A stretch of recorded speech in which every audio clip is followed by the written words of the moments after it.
is it Hiram or Dallas? In Dallas, Georgia.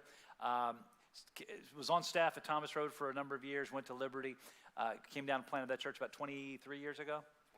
24 years ago. And man, just incredible work that they're doing there. And so you're going to hear from him this afternoon. So he hadn't been introduced yet, so I guess we should have done that first. But that's Brian Bloy. And so he's a Georgian who came from Virginia, who started in Michigan. And so we'll forgive him for that last one. What do you think? Is that good? I was at the Lions game Sunday, right at the end zone, to watch the longest field goal in history as a Lions fan. Which most of you care less about, by the way. Yeah. Being a Lions fan is like being a Falcons fan. I'll just put it that way. Okay. Are there Falcons fans? I'm sorry. I'm sorry. I'm a Washington football team fan, so that's just as bad. That's just as bad. I would say Washington. I figure, it's hard to know what to call them these days. But go ahead and introduce yourself. So there. But my name's Malcolm. I'm the pastor of Temple Baptist Church in Coleman, Alabama, and I've got to know most of these guys through the Timothy Initiative with Dr. David Nelms with DMD, and something we're doing at our church now. And to answer the question, one of the things that we've seen, we've got to redefine what success is. And when I speak a little later, I'd kind of tell you my background and my story. And success was always about the seating capacity. Build it and fill it, build it and fill it. Your success was determined by your next building program. If you're in a building program, then you're successful. But we had to change from the seating capacity to the sending capacity. It's not how many we're seating, because at some point, you're going to seat as many as you can seat. And you're going to have as many services as you can have, and then you stop. But if your vision goes beyond the walls and how many you're sending, that's where success is. And we created an atmosphere to make disciple makers. And we understood that everybody's not going to do this. When we first started DMD, we presented to 2,500 people. 261 showed up to show interest. 24 decided they would do it. And in that very first training center, 9 followed through, from 2,500 to 9. And that sounds like that's a terrible percentage. But Jesus had thousands that followed him all the time. Then he would say something that would thin the herd. He even turned to his own disciples and said, "Are you going to go too?" And Peter said, "Where else are we going to go?" But he used 12 men to turn the world upside down. And so we created an opportunity. And one of the things with discipleship, disciple making disciples, it's not learning and it's not teaching. That's not the missing element. We've got more learning and teaching today than any time in the history of the church. You can go to podcasts, you can go online, you can go on radio, TV. There's more teaching. The American church is addicted to learning, but they have a problem with applying it. And the missing element in disciple making is accountability. When people are held accountable to go share their faith, they will step up or they will step out. And I've noticed that that's why we went from 2,500 to 261. I just shared, I said, how many of y'all would be interested in a new ministry called Disciples Making Disciples? If you're interested, show up next Sunday at 6 o'clock. 261 showed up. When we laid out what they were going to be responsible for, and the accountability and what they were going to have to do to learn how to share their faith, to go share their faith and to disciple the ones that they won. 24 showed up. See, it goes smaller. But in that original 9, now they are in the community, in micro churches, leading the disciples that they have won and training them and discipling them. And now we have 10 training centers going. And it starts small. But the more you do it, and just like these guys are saying, you celebrate that. You celebrate those winning these people and discipling these people, and they catch it. They catch it. Disciples are not made in a classroom. They're made in the street. It's not do what I say, watch me do it, and then you do it. And then that's what thou hast learned of me, commit thou to faithful men. And that faithful men is so important. Because if you realize everybody in your church is not going to do this, but when you identify the ones that will, and you start with them, those thoroughbreds begin to be made. And the others catch on when they see that. And it's really caught more than taught. So it's working now. So we started with just simply defining what a disciple is. So I got my lead team together and I said, our people aren't, they're gathering, but they're not making disciples. They're just here and we're growing and we continue to have more people show up and we can launch more campuses, but are we really having this impact that we want to have? And we weren't. And so a couple years ago, this pre-pandemic, we said, we need to just let our people know what a disciple is. Maybe they don't know. And we didn't do a quiz to find out, but we just came up with a simple definition of a disciple: somebody who follows Jesus, lives like Jesus, and helps other people do the same. The following and living like is what the church has been built around. The helping other people do the same is where the challenge comes in. And so we started with, we're going to have to teach our people and resource them. And so a resource we found that we are now probably at about 30% of our entire church has been through it. It's called the Rooted Experience. It's a 10-week discipleship program. It's really good. For us, it's been really good. It worked for us. I think it's rootedexperience.com.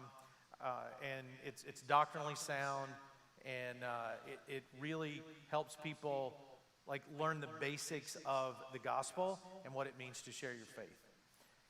And then we started taking steps. Well, then how can we get people out of a classroom into the community? And so just the way we got people doing what Jonathan talked about, that are saying, well, I want to move to this area and make a difference right here.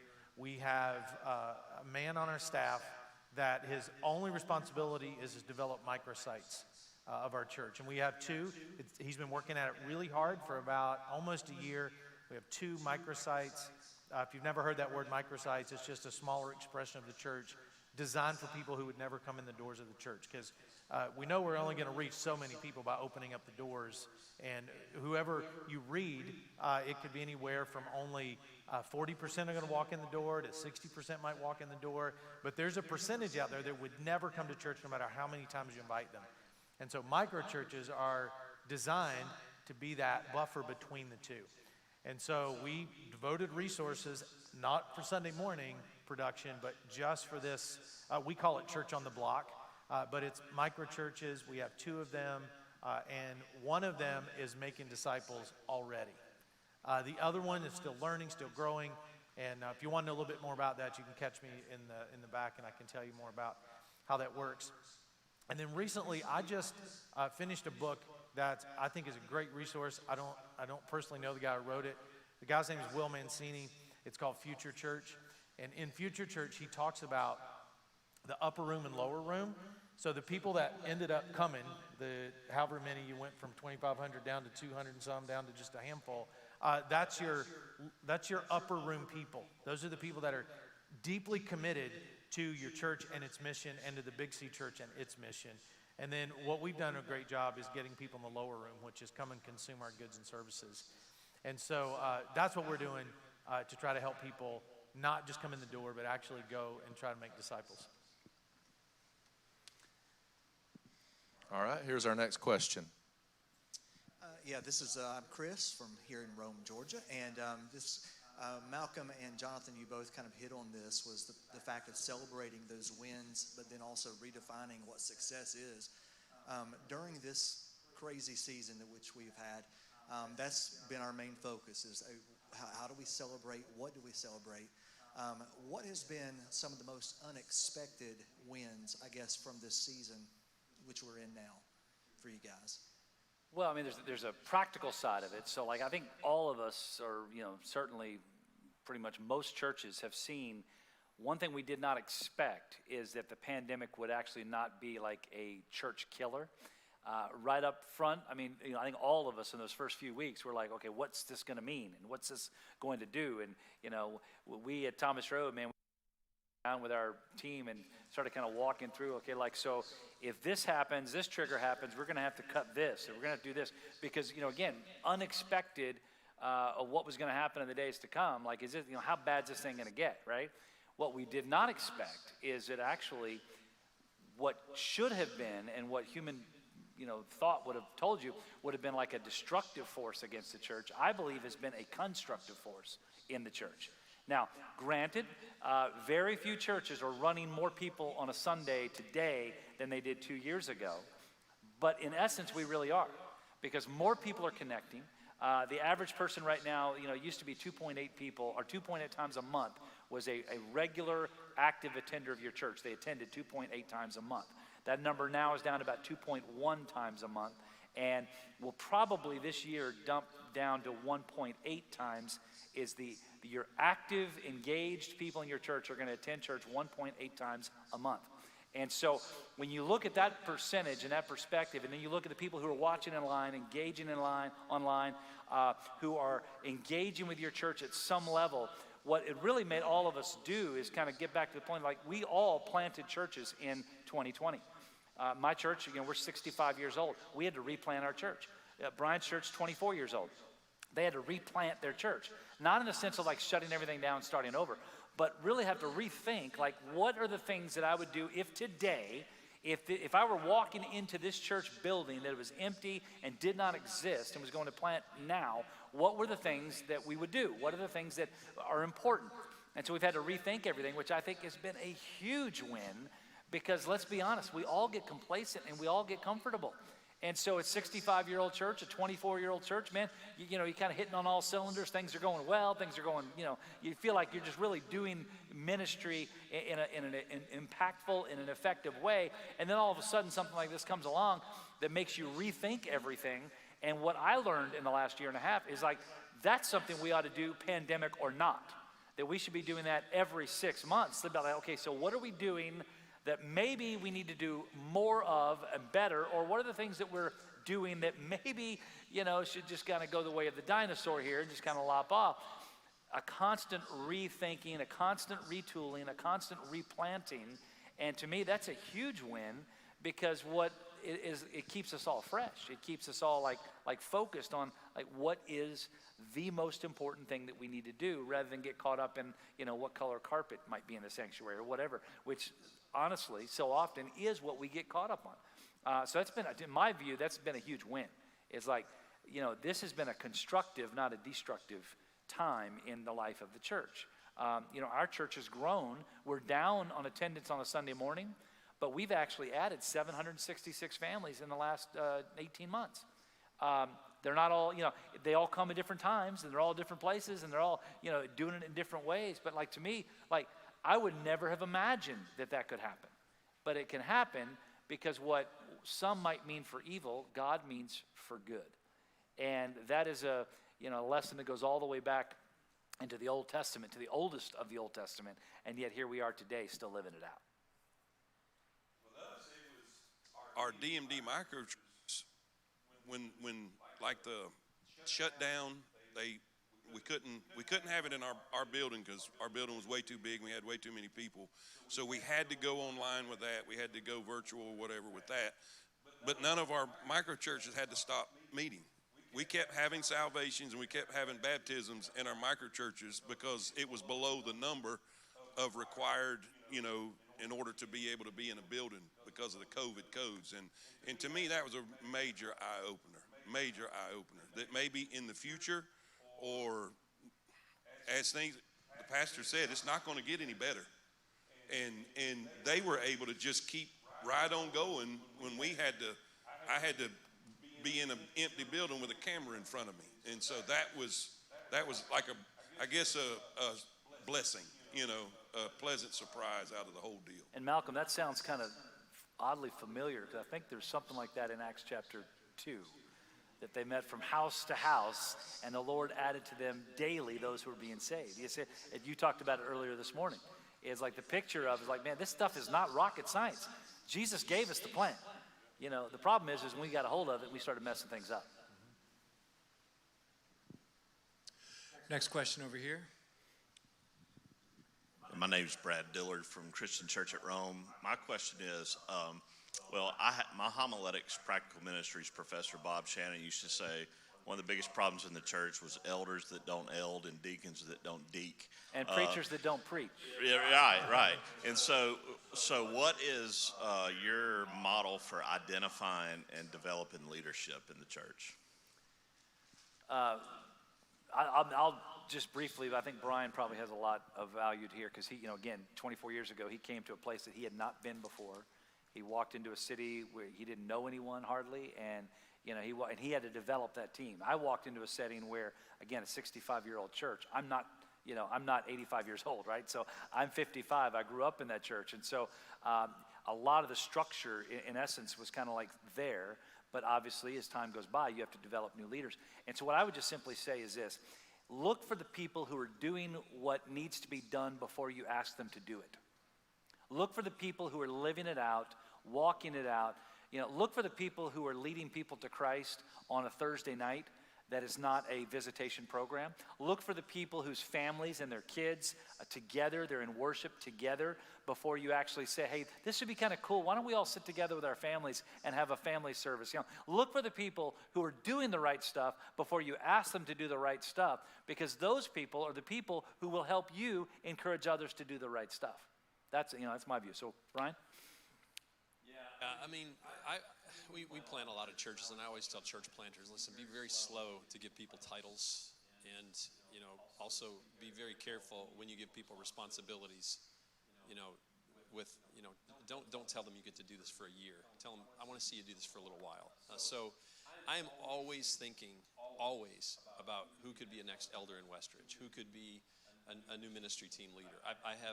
Our staff, I told you a little bit ago about our leadership pipeline. Every one of our staff members know they have to develop a bench.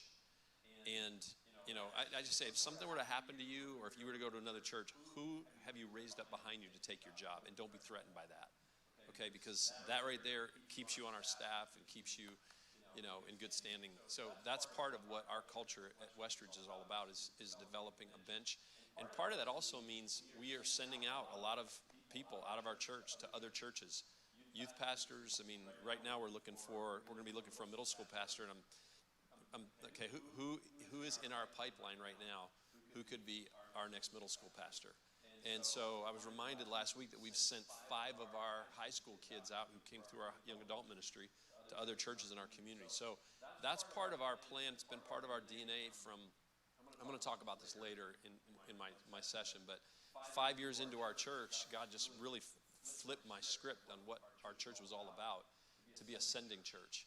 And so part of that is developing leaders inside of our church who can become ministry team leaders, elders, future staff members at other churches, but also raising up from our middle school, high school, college age, you know, to go out and be the next church planters, the next high school pastors, you know, in your churches. So that's always kind of what we're thinking about, is how are we raising up disciples that can not only lead at Westridge, what does that look like, but how can we be sending people out to some of your churches to serve in, because that's a win for us when we send people out of our church to work at other churches. That's a win for us. So it's for me, 5 years into our church, it was just completely thinking differently about what a win looked like. But I'm always thinking about, I have a list of about 10 people all the time of who could be new elders, new ministry team leaders at Westridge, and I'm always watching them, looking at how they're living. I'm watching their marriage. I'm watching how they raise their kids. I'm watching love, grow, serve, share. Are they in group? Are they serving? Do they give? I mean, all of those things. I'll tell you something. Jonathan mentioned this a moment ago. You know, COVID. When COVID hit, I'm looking at how do those people respond over the last 2 years to all that's happened. And quite honestly, I had about 2 or 3 on both of my lists that just disqualified themselves. Because I want to know what happens when people are squeezed, because that'll tell you what people are really all about. And I think all of us have, in our churches, we've all been squeezed, and we've watched what happens when our people get squeezed. That'll tell you who a person really is, how much they're really following Christ. One thing he just said, I think it's worth like kind of accentuating. He talked about his staff. He encourages them to always have a bench of people that could step into the role and not be threatened by that. So that idea is like we're not threatened by the success or the abilities, the talents of the people around us. My dad always told me, if you want to be successful in ministry, surround yourself with people who are smarter and more talented than you are. And let's be honest, human nature would tell you the complete opposite. Like, you don't want someone smarter or more talented around you, because then you're threatened, right, in a human condition. But yet, when we understand and come from it from that perspective, like surround yourself with people who might even be able to do a far better job than you, then what ends up happening is you elevate the entire organization. You elevate the entire church, which in essence, isn't that what we're called to do? And so, yeah, that's a great point that he just brought out. Any other questions? Yeah, right over here. So what are the lessons that you've learned from your hiring and firing process? I know you made mention of doctrinally you didn't line up, so one resigned, et cetera. So what lessons have y'all learned through that? Do it all on the front end. Like our hiring process has gotten so much more rigorous. And we always send them through an assessment center. We always did that, but that can miss things. We make sure they're a healthy person. If they're married and have kids, healthy family, or just healthy marriage if they don't have kids, and we're aligned doctrinally. And we do all that on the front end. And the first person that usually, no matter what level they were, they had to have one last meeting with me before they came on staff. And I would ask usually the hard questions about, what do you believe about this? What do you believe about that, and why? How would you respond if somebody said this? I got a new executive director who went through our leadership pipeline, and they said, Donnie, let me handle this. Like, I'm better at this. I did this in the corporate world. I can do it.